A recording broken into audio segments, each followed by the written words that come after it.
Sahabat, saudaraku, Bapak Ibu sekalian dimanapun berada, kita hidup di dunia ini tentu juga memerlukan yang namanya materi.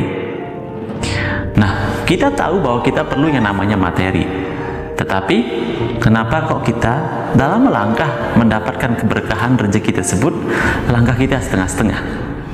Nah, dalam hal ini saya ingin bercerita bahwasannya, kalau Bapak Ibu ingin mendapatkan sebuah karunia kesuksesan, itu kita harus bertindak nyata. Tidak cukup kita hanya berdoa, tidak cukup kita hanya meminta sama Yang Maha Kuasa, tapi kita juga harus berbuat sesuatu yang nyata di dunia ini agar karunia beliau bisa diturunkan melalui kerja nyata ini. Begitupun sebaliknya, Bapak Ibu tidak cukup hanya dengan bekerja keras saja, tidak cukup hanya bertindak saja, tapi Anda juga harus selalu meminta dan memohon padanya. Nah, tatkala hal ini seimbang, Bapak Ibu, Anda taat dan disiplin dalam memohon, serta Anda maksimal dalam berupaya, maka percayalah Bapak Ibu, karunia rezeki yang namanya kesuksesan itu bisa Anda dapatkan. Bukankah Tuhan telah berpesan sama kita bahwasanya kita hidup di dunia ini bukannya untuk bekerja terlalu keras ataupun disiksa, tetapi untuk menikmati indahnya dunia ini dan menjadi insan yang bermanfaat untuk sebanyak-banyak umat di dunia ini. Nah, dalam hal ini, bagaimana caranya kita agar bisa menikmati indahnya dunia? Tentu ada sarana yang harus mendukung. Dalam hal ini adalah materi. Nah, tanpa upaya, tanpa tindakan yang nyata, bagaimana kita bisa mendapatkan materi itu? Kalau kita belum punya materi yang cukup, bagaimana kita bisa membantu orang lain yang memerlukan pertolongan?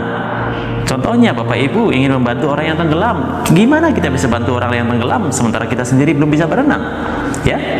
Nah, dalam hal ini saya ingin mengajak Bapak Ibu sahabat sekalian dimanapun berada, sebagai hamba-hamba pilihan beliau, sebagai insan yang terpilih, sebagai manusia sejati di dunia ini, yuk selalu mendekatkan diri pada Yang Maha Kuasa, mohon jalan padanya, dan juga Bapak Ibu harus bertindak nyata dalam kehidupan ini.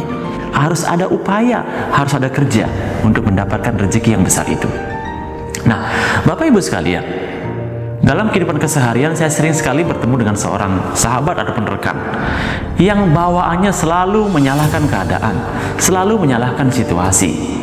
Nah, di satu sisi lain, ketika dia diberikan peluang, bukannya diambil peluang itu, tapi malah dianalisa, diprotes, berpersepsi yang negatif. Lalu bagaimana caranya Tuhan memberikan rezeki sama Anda kalau Anda selalu pikirannya negatif?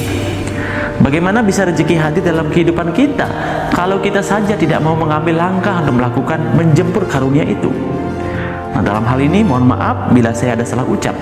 Saya hanya ingin menegaskan kembali bahwasanya rezeki yang besar, kesuksesan yang hebat itu adalah kombinasi antara dua hal yang sangat dahsyat. Apa itu?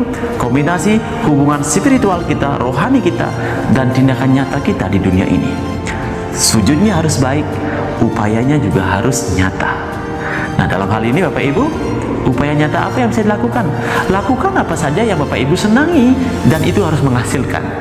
Tidak cukup hanya menyenangkan, tapi tidak menghasilkan. Itu sia-sia, Bapak Ibu kan buang-buang waktu.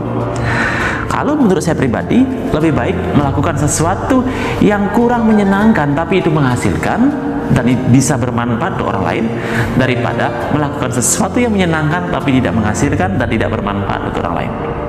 Nah, sahabat, Bapak Ibu sekalian, yuk mulai hari ini perkuat doa, perkuat memohon, dan juga perkuat tindakan nyata kita dalam berupaya di dunia yang nyata ini. Rahayu, salam jiwa tercerahkan dan hidup merdeka.